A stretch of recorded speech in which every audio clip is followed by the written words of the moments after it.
të përfitojmë nga mëshira e Allahut më tepër se çdo muaj tjetër, të përgatitemi, për shkak se muaji Ramazan është me vërtet muaj ku tani ka vetëm zell, ka vetëm angazhim. Shaban jetën të tuar. Frapojnë punë, vit angazhime. Kur vija Ramazani, gjitha angazhimet i kemi, domethënë kanë me ftu iftar, çush kanë me abo, me bletash harç, për syfyre për iftare. Gjithë këto janë angazhime normale, alhamdulillah. Njerëz ka që zbukurojnë shtëpia tyne, ka dikush.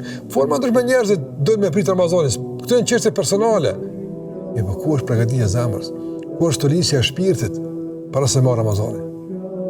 Mos habitim me punë ansore, formale, materiale, e të harrojmë aspektin shpirtëror. E të harrojmë përgatitjen reale për muajin Ramazan.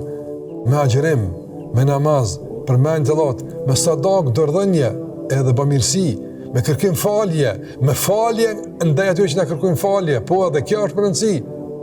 Kërko falje dhe fal.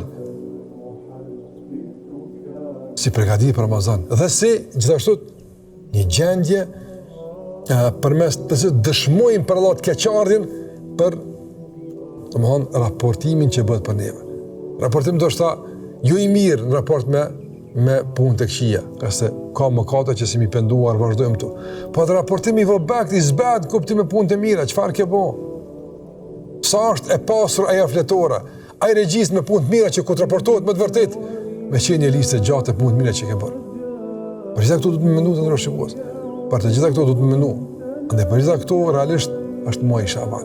Mëshirë nga Allahu xhallahu ala.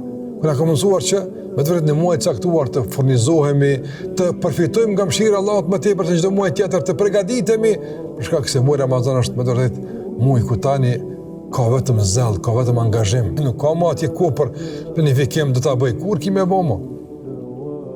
Andaj gjitha këto premtime, planifikime përfundojnë në muajin Shaban.